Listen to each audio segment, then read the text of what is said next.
Nako po. Ay, si pareng may dalang extrang helmet dito sa kanyang motor na ito, nakasabit.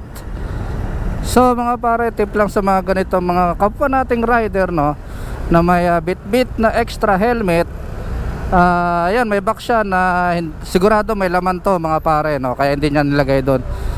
Tip lang sana yung mga ganito, huwag tayo magsasabit ng ganitong mga helmet sa gilid ng motor, kasi pag sumingit ka nyan, magagasgas yung kasabay mo nyan. So ang mangyayari, away. Kahit naman ipilit mo na hindi mo siya nasagi, nakita nung driver ng sasakyan na nasagi mo siya. So mas maganda sukbit mo na lang sa braso mo yan mga pare, kaysa yung ganyan, no.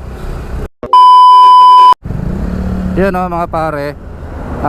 Gaya nung kanina pinakita natin sa una nating video, ito si pare dito nakatali yung helmet niya sa box na dala niya, literal na box, as in karton.